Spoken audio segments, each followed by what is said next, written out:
برادران اسلام، الحمدللہ ہم سیرت النبی صلی اللہ علیہ وسلم کے بارے میں اپنے دروس میں بیان کر رہے ہیں۔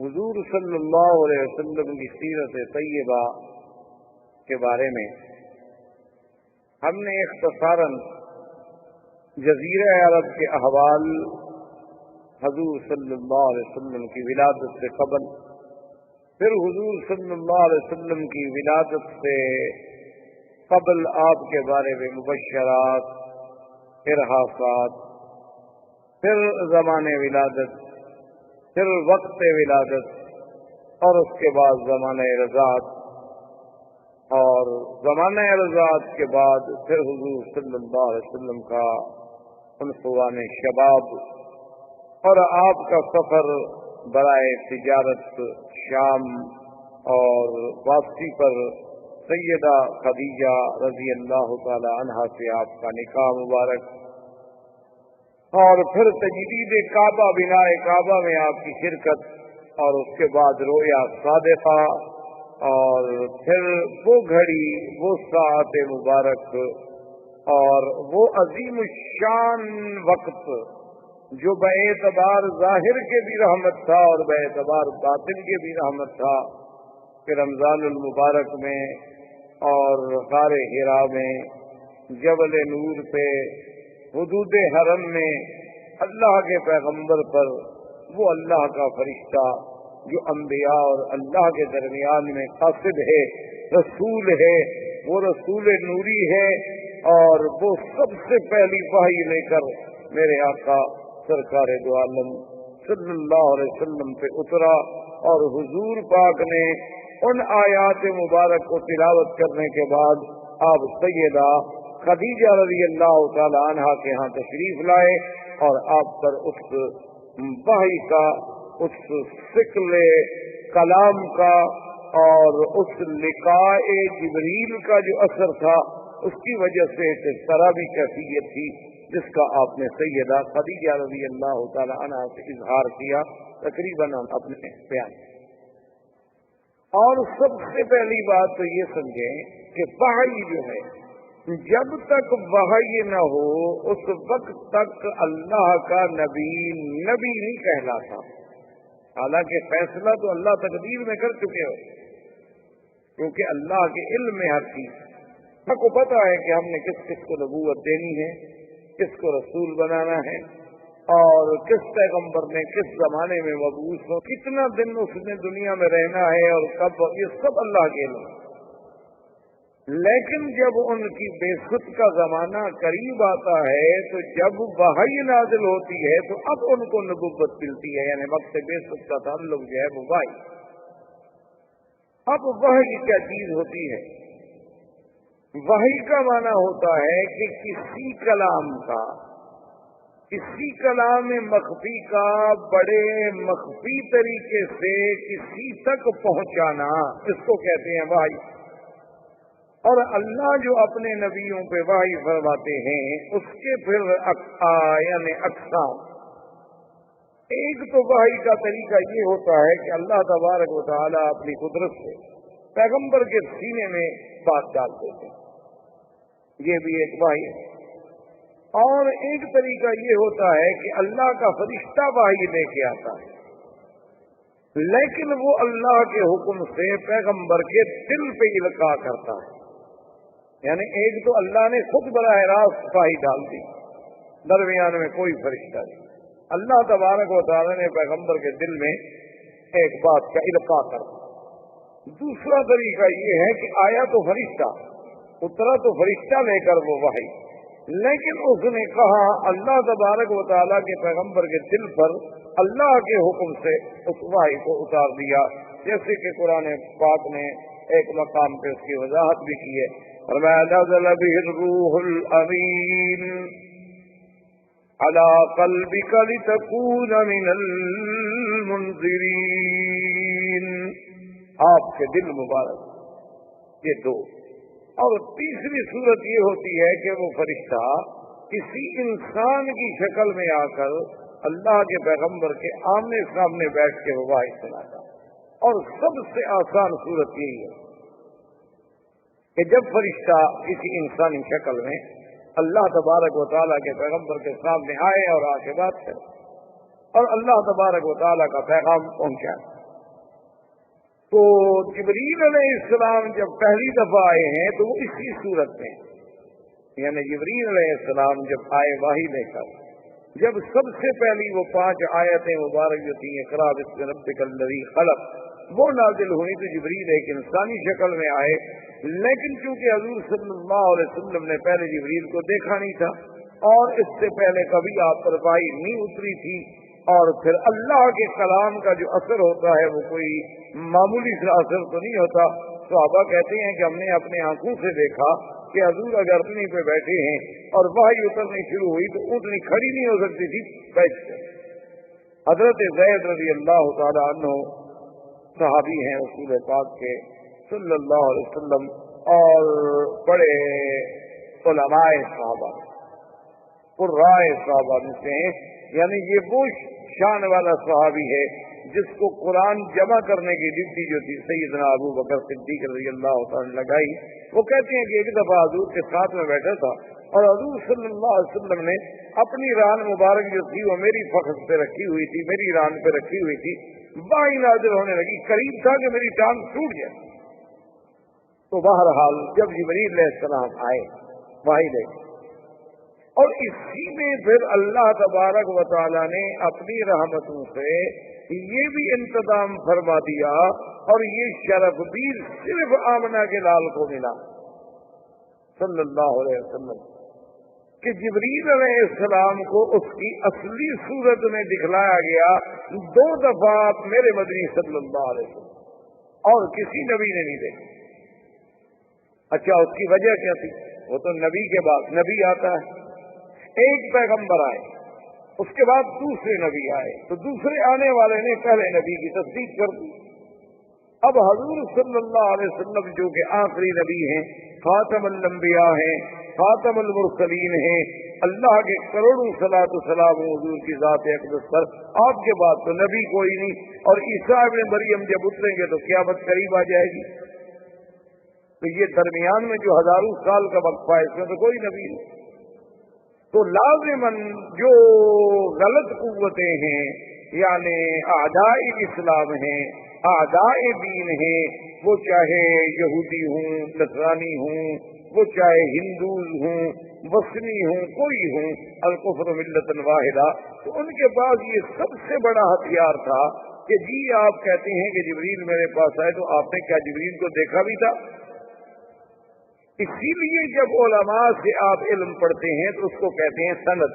تو اس سند کا اتصال دیکھا جاتا ہے کہ میں نے مثلاً کس سے پڑھا بھی ان خیر محمد اور خیر محمد نے کس سے پڑھا بھی ان خلیل احمد سہارنپوری، خلیل احمد سہارنپوری نے کس سے پڑھا جی ان شیخ محمود الحسن دیوبندی، انہوں نے کس سے پڑھا جی تاکہ وہ سند پہنچے گی امام بخاری تک اور پھر امام بخاری سے حضرت محمد رسول اللہ صلی اللہ علیہ وسلم. تو اس لیے اب اللہ نے یہ تو ہوتی نا، اب یہ قرآن کی سند ہے کہ قرآن اتارنے والے کون ہیں؟ اللہ پاک. لانے والے کون ہیں؟ جبریل. اور اتارا کس کے بھی گیا؟ حضور صلی اللہ علیہ وسلم. تو اس لیے اللہ تبارک و تعالی نے قرآن پاک میں یہ بھی ارشاد فرما دیا جیسے آپ نے سورۃ النجم میں پڑھا ہے کہ والنجم اذا ہوا ما ضل صاحبكم وما غوى وما ينطق عن الهوى ان هو الا وحی یوحی علمه شدید القوى ذو مرة فاستوى وهو بالافق الاعلى ثم دنا فتدلى فكان قاب قوسين او ادنى فاوحى الى عبده ما اوحى. اللہ نے فرمایا کہ ہم نے جو فرشتہ اتارا وہ بڑی شدید القویٰ ذو مرۃ، اتنی قوت والا طاقت والا فرشتہ کہ اس کے بارے میں آپ تصور نہیں کر سکتے کہ جس کو اللہ نے حکم دیا لوط کی بستیوں کو اٹھا کے آسمان تک لے گیا. وَهُوَ بِالْأُفُقِ الْأَعْلَىٰ، تو حضور کو زمین پر بھی دکھایا گیا اور قرآن کہتے ہیں فَلَقَدْ رَآهُ نَزْلَةً أُخْرَىٰ عِندَ السِّدْرَةِ الْمُنتَهَىٰ، اللہ نے پھر جبریل کو اس کی اصلی صورت میں سدرۃ المنتہا کے پاس میرے مدنی پاک کو آسمانوں میں بھی دکھایا، تاکہ اب اتصال سند ہو جائے، اتصال ہو جائے کہ میرے مدنی نے جبریل سے پڑھا، جبریل نے خدا سے پڑھا، اور جس سے پڑھا اس کو دیکھا بھی۔ یہ نہیں کہ کل کوئی کہہ سکے جی پتہ نہیں کون آیا تھا آپ کے پاس۔ اور اسی طرح دوسری بات یہ بھی سمجھیں کہ دشمن یہ بھی کہہ سکتے ہیں کہ جی کوئی ضروری ہے کہ جبریل اترا ہو، کوئی جن آیا ہو، اس کی کیا دلیل ہے کہ وہ جبریل تھا؟ کیونکہ اعداء جو ہوتے ہیں، دشمن جو ہوتے ہیں، انہیں تو ایک موقع کی انتظار ہوتی ہے کہ ہمیں بس کوئی بات کہنے کا موقع مل جائے تاکہ ہم اسلام کے خلاف اور قرآن کے خلاف اپنا زہریلی سازش جو ہے اس کو پایہ تکمیل تک پہنچا سکیں۔ تو ان کے اعتراضات جو ہیں وہ یہ ہوتے ہیں کہ جناب جب جبریل آیا، حضور نے ہی آگے کہا نا کار ایک آدمی تھا، اور پھر اس کے بعد کیا پتہ ہے وہ جن ہو، اور جن بھی تو ہر شکل بنا سکتے۔ تو اس لیے علماء نے کہا کہ ایک تو اللہ نے حضور کو اس کی اصلی صورت میں دکھلا دیا تاکہ کسی کا شبہ نہ رہے۔ اب اگر کسی کا حضور پر ایمان ہی نہیں ہے تو اس کو تو سمجھانے کا تو فائدہ ہی نہیں، جب وہ نبی کو مانتا ہی نہیں ہے، خدا کو نہیں مانتا، اس کا کیا سمجھانا۔ اور دوسری بات یاد رکھیں یہ ہے کہ اگر جن آئے تو جن پھر اس قسم کا پاکیزہ کلام لے کر تو نہیں آتا، جن اس قسم کی مقدس بات لے کر تو نہیں آتا، جن تو عفریت من الجن والی بات ہے، وہ تو شیاطین ہیں، وہ تو ان کو گمراہی کے لیے آتے ہیں۔ اور تیسری بات یہ ہے کہ جن تو خود اتنی پریشانیوں میں مبتلا تھے کہ حضور صلی اللہ علیہ وسلم کی بعثت کے ساتھ ان کے آسمانوں پہ پہرے لگ گئے، ان کا نظام درہم برہم ہو کے رہ گیا، حتیٰ کہ مورخین نے اعتراف کیا ہے کہ ایک عورت تھی، اس پہ ایک جن عاشق تھا، تو وہ جن آیا اور اس کے گھر کے درخت کے اوپر پرندے کی شکل میں بیٹھا تھا، تو اس نے پہچان لیا عورت نے کہ تو وہی جن ہے، کبھی پرندہ بن کے آتا ہے، کبھی انسان بن کے آتا ہے۔ تو اس نے کہا لماذا لا تنزلوا بنا، آؤ اترو ہمارے پاس رہو۔ اس نے کہا تمہیں پتہ نہیں ہے کہ ایک نبی پیدا ہو چکا، تمہیں پتہ نہیں ہے کہ آج جن کس حال میں پڑے، اور تمہیں پتہ نہیں کہ اس نبی کی شریعت میں زنا حرام ہے۔ تو جنوں کا یہ عالم ہے۔ تو اس لیے ایک ہوتا ہے محض شبہات پیدا کرنا، ایک ہوتا ہے نظر انصاف سے کسی بات کا دیکھنا۔ شبہات پیدا کرنا تو بہت آسان، لیکن نظر انصاف سے دیکھا جائے تو اس سے بڑی سچائی کی، حقانیت کی کیا دلیل ہو سکتی ہے کہ وہ پیغمبر جو بوقت وحی کہتا ہے ما انا بقارئ، میں پڑھا ہوا نہیں ہوں، لیکن ایسا کلام لاتا ہے کہ دنیا کا ہر پڑھا ہوا اس کے سامنے دنگ رہ جاتا ہے، تو یہ کیسے جن کا کلام ہو سکتا ہے؟ تو بی بی سیدہ خدیجہ رضی اللہ تعالی عنہا ورقہ ابن نوفل کے پاس لے گئی۔ ورقہ ابن نوفل نے جب ساری کہانی سنی، اس نے کہا ابشری یا خدیجہ، نزل علیہ الناموس الاکبر ونزل علیہ الذی نزل علی موسیٰ علیہ السلام، کہ مبارک ہو یہ جو واقعہ بتلا رہے ہیں ان پر تو وہی ناموس اکبر، وہی روح الامین، وہی اللہ کا فرشتہ اترا ہے جو حضرت موسیٰ علیہ السلام پہ اترا۔ اور یہاں یہ بات بھی یاد رکھیں کہ حضور کی بعثت سے پہلے کچھ لوگ ایسے بھی تھے مکے میں جو موحد تھے، اللہ کی توحید کو مانتے تھے، لیکن بیچاروں کو تفصیل کا پتہ تھا، جیسے ورقہ ابن نوفل، یہ بھی دین نصارہ بیٹا، یہ بت پرست نہیں تھا، یہ بتوں کو سجدہ نہیں کرتا۔ اسی طریقے سے اور عمرو بن نفیل تھا، اسی طریقے سے قص بن قیس بن ساعدہ، یہ وہ لوگ تھے جو دعوت توحید دیتے تھے، لوگوں کو کہتے تھے کہ دین حنیف اختیار کرو، دین ابراہیم علیہ السلام اختیار کرو، یہ تم جو بتوں کو پوجتے ہو اور بتوں کے آگے سجدہ کرتے ہو یہ کوئی دین نہیں ہو سکتا۔ یہ کیسا دین ہے کہ آدمی اپنے ہاتھوں سے بت بنائے اور ان کو آ کے رکھ دے اور ان کو پھر دیوی دیوتا سمجھ کے پوجنا شروع کر دے؟ یہ بات نہ عقل میں ہے اور نہ نقل میں ہے، ان چیزوں سے بچ جاؤ۔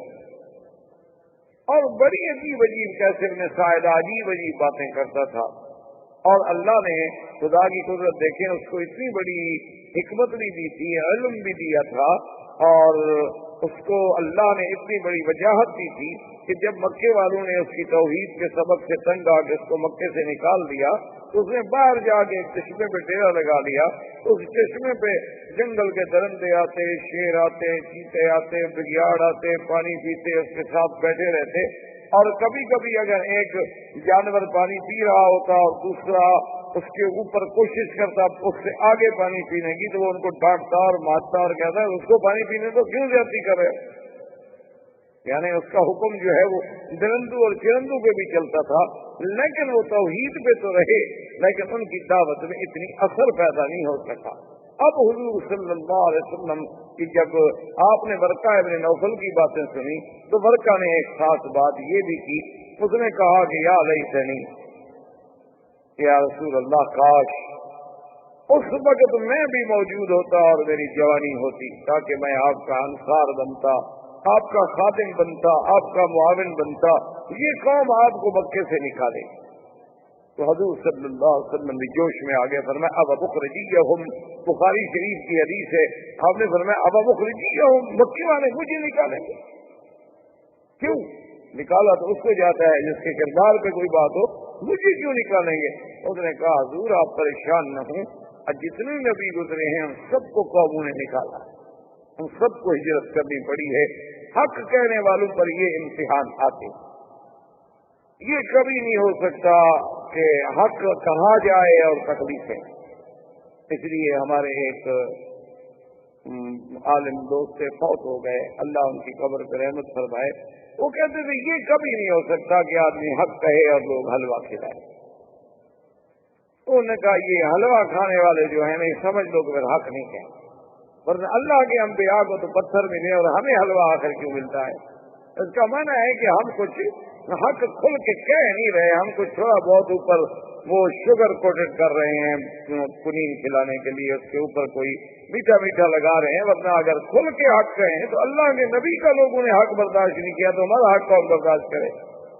یہ کیسے ہو سکتا ہے کہ حق الحق مر، حق تو کڑوا ہوتا ہے؟ یہ تو کبھی ہو نہیں سکتا کہ حق میں میٹھا، حق تو کڑوا لگے گا.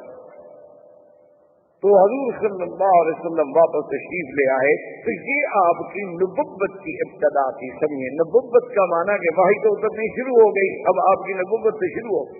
لیکن ایک ہوتا ہے کہ آگے دین کا، تبلیغ کا، رسالت کا، پیغام کا، اوامر کا پہنچانا، وہ ابھی حکم نہیں ملا.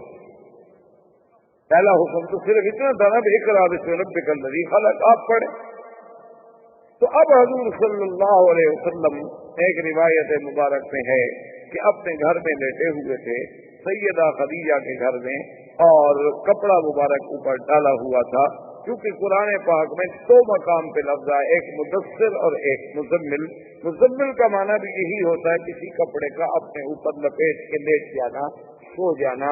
مدثر کا معنی بھی، جسار کا معنی یہی ہوتا ہے کہ کوئی بڑے سے بڑا کپڑا لے کر یا کوئی بڑے سے بڑا کمبل لے کر، کوئی چیز لے کر آدمی اپنے آپ کو لپیٹ لے اور لیٹ جائے تو اس کو کہتے ہیں مزمل. اسی کو کہتے ہیں مدثر، بسار سے اور تزمیل سے. تو حضور صلی اللہ علیہ وسلم لیٹے ہوئے کہ اللہ کا قرآن نازل ہوا. جبریل علیہ السلام تشریف لائے کہ یا ایھا المدثر قم فانذر، یا ایھا المدثر قم فانذر وربک فکبر وثیابک فطہر والرجز فہجر. اور یہ بھی دیکھیں شان رسول پاک صلی اللہ علیہ وسلم، یہ سب سے بڑی عظمت شان ہے کہ اللہ تبارک و تعالی اپنے محبوب کو خطاب کرے اسی کیفیت میں جس کیفیت میں وہ لیٹے ہوئے تھے. اے میرے محبوب، کپڑے میں لپٹنے والے، کپڑے میں لپٹ کے لیٹنے والے، اٹھو. اس سے بڑی محبوبیت کی کیا دلیل ہو سکتی ہے کہ آدمی جب خطاب کرے تو اسی کیفیت کو بیان کرے جو اس کی کیفیت. جیسے کہ سیدنا علی رضی اللہ تعالیٰ عنہ ایک دن حضور پاک تشریف لائے اور حضرت علی کے بارے میں پوچھا تو بی بی فاطمہ الزہرا رضی اللہ تعالی عنہا نے عرض کیا کہ یا رسول اللہ، حضرت علی کسی بات پہ ناراض ہو کے گھر سے باہر تشریف لے گئے ہیں، تو حضور ڈھونڈتے آئے دیکھا کہ حضرت علی مسجد میں لیٹے ہوئے ہیں، اور مسجد میں بھی اس انداز میں لیٹے ہوئے ہیں کہ ایک کچی اینٹ سرانے کی نیچے رکھی ہوئی ہے مٹی کی، اور اسی مٹی پہ لیٹے ہوئے ہیں، کوئی پرچا بھی نہیں، کوئی نیچے بستر بھی نہیں، کوئی کپڑا بھی نہیں، کچھ بھی نہیں، تو آپ کے بال مبارک میں اور مٹی لگی ہوئی ہے، تو حضور نے بھی اسی محبت میں اٹھایا سنا، قم یا ابا تراب، قم یا ابا تراب، اے مٹی کے باپ اٹھو۔ تو یہ محبوب کی ایک محبوبیت کی کیفیت ہوتی ہے کہ آدمی اس کو اسی کیفیت میں خطاب کرے۔ حضرت علی کی کنیت تو ابو الحسن تھی، آپ کے سب سے بڑے بیٹے حضرت حسن، تو آپ کی کنیت تو ابو الحسن تھی، آپ کے اس کے بعد حضرت حسین تھے، لیکن ان کو یہ حضور کا پیارا خطاب جو تھا وہ اتنا بھایا اور اتنی کنیت پسند ہے، انہوں نے کبھی آج کے بعد مجھے ابھی تراب ہی کہا کرو، میں اپنی کنیت چھوڑ سکتا ہوں لیکن حضور کی محبت سے دی ہوئی کنیت کو نہیں چھوڑ سکتا۔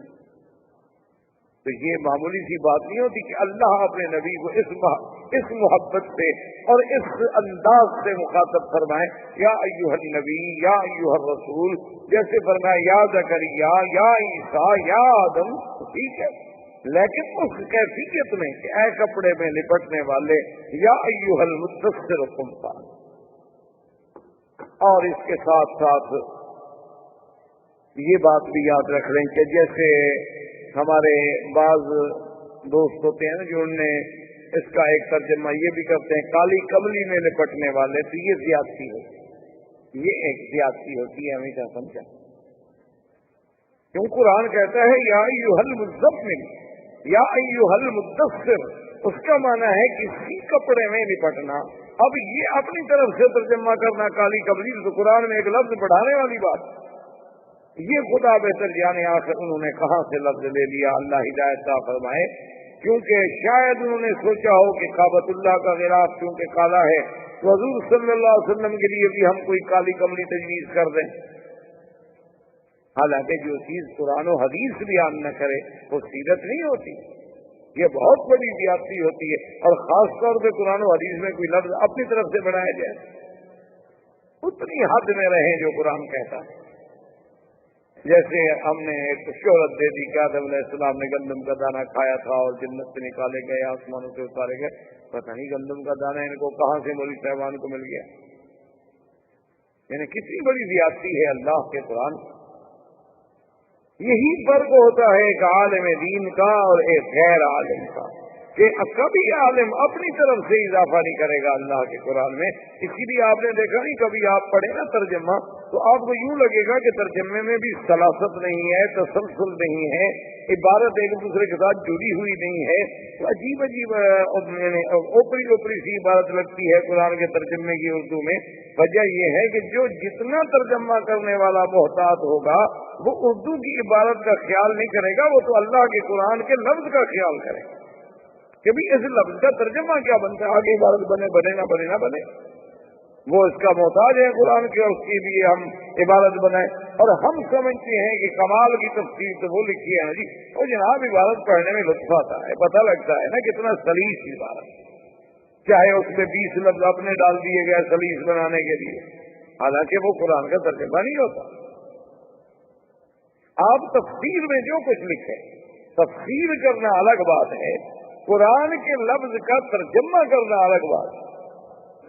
ایک تو سب سے پہلی بات یہ سمجھیں کہ قرآن بھی تو خود ترجمہ ہے، پر ترجمے کا ترجمہ کرنا کتنا مشکل ہو جاتا ہے، کیونکہ اللہ نے نقل کیا نا کہ نوح علیہ السلام نے قوم سے یہ کہا، تو نوح علیہ السلام نے قوم سے کوئی عربی میں بات تھوڑی کی، وہ تو سریانی زبان میں بات کی تھی، عبرانی زبان میں بات کی تھی، اللہ نے اپنے نبی کے لیے وہ عربی میں ترجمہ کر کے نوح علیہ السلام کی بات کا سنا دیا، تو وہ بھی تو ایک ترجمہ ہے جس کو خدا نے کیا، پھر اس کے ترجمے کا ترجمہ کرنا کوئی آسان بات نہیں ہوتی۔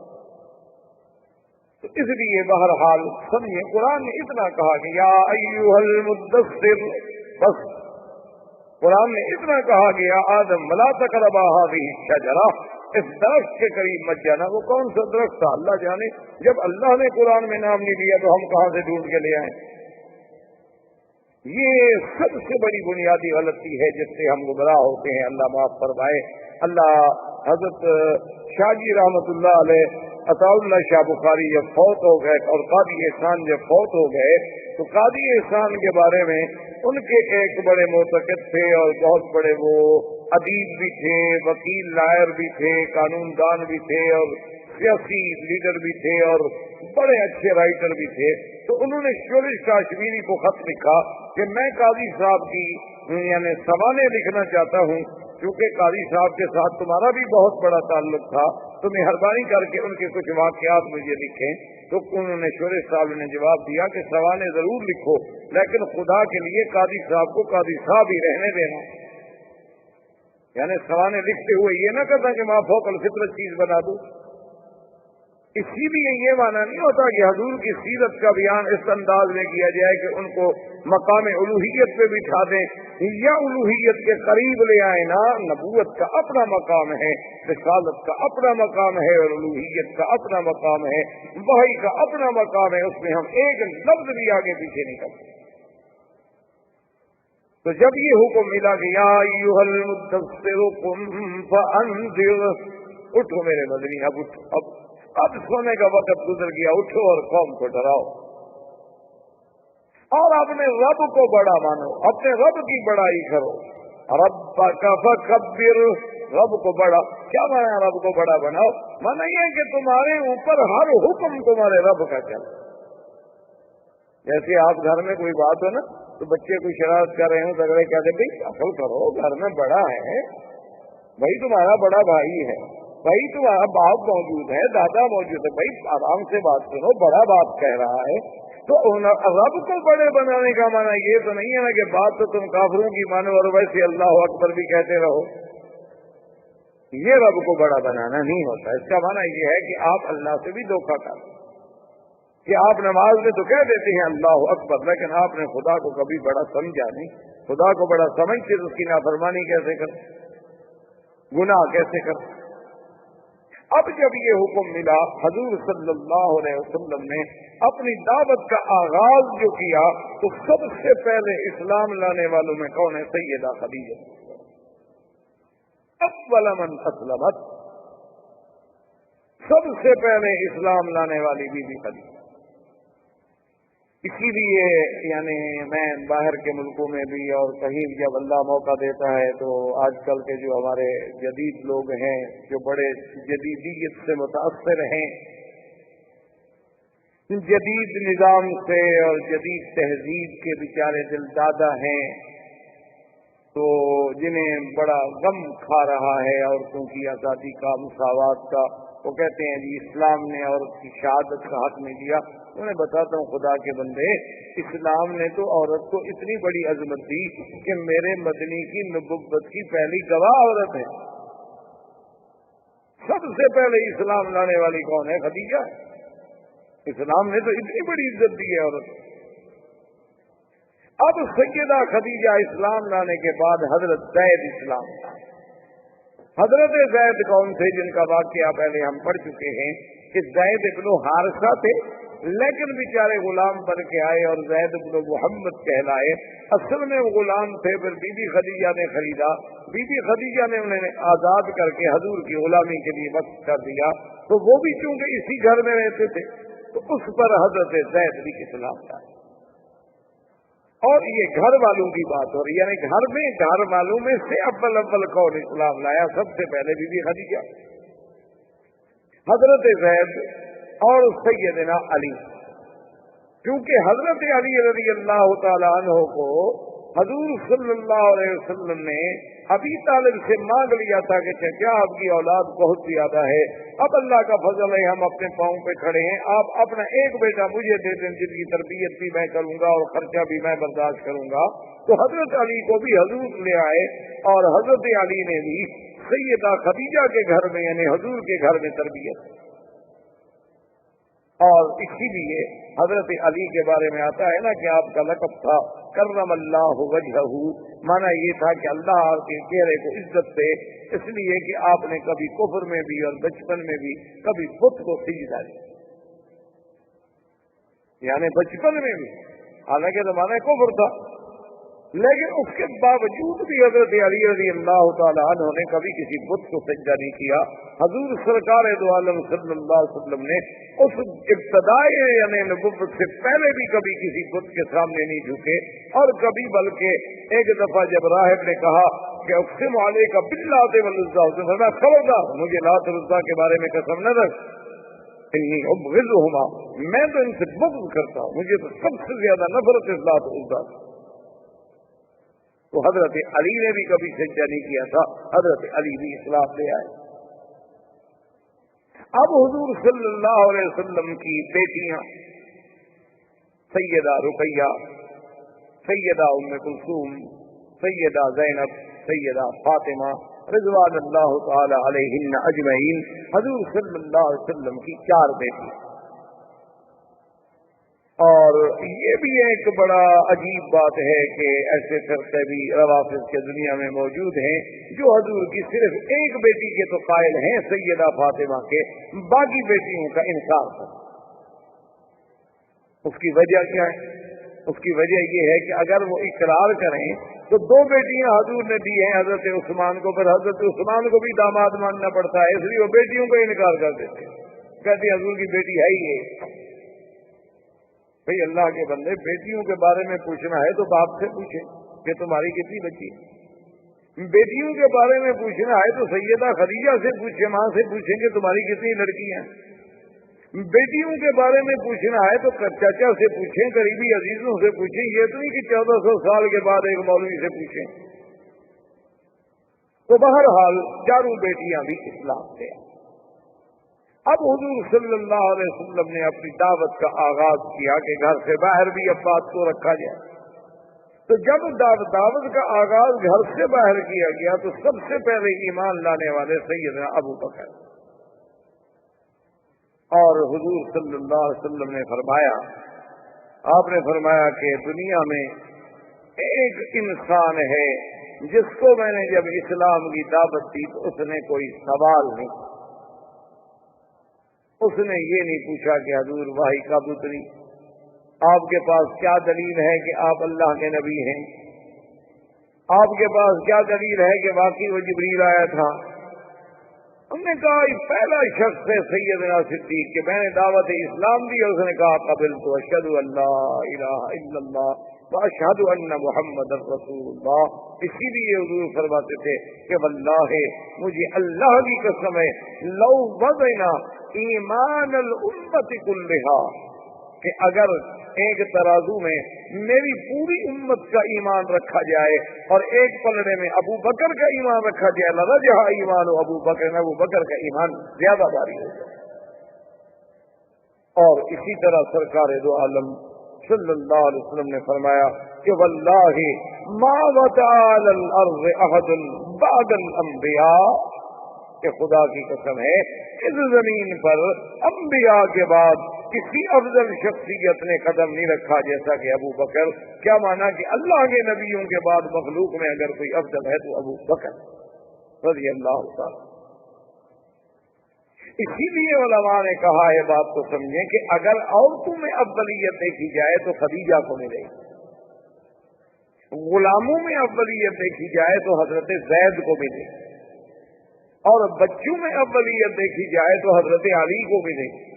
لیکن باشعور اور سمجھدار اور عین رشد والے سن میں اگر افضلیت دیکھی جائے تو ابو بکر کو ملے گی، کیونکہ حضرت علی ایمان لائے لیکن بچے، بی بی خدیجہ اسلام لے آئی لیکن عورت، زید اسلام لے آئے غلام تھے لیکن آزاد، اور سرزمین عرب کا، سرزمین مکہ کا ایک عظیم معروف انسان وہ ایمان لال۔ اسی لیے علماء نے لکھا کہ سب سے پہلا ایمان لانے والا کون ہے؟ ابو بکر، کیونکہ باقی یا تو غلام ہے، حضور کی بیوی ہے، یا حضرت علی بچے۔ اور یہ بات بھی یاد رکھیں کہ سیدنا ابو بکر بھی ان لوگوں میں ہیں کہ جنہوں نے اسلام لانے سے پہلے بھی کبھی بت کو سجدہ دیا۔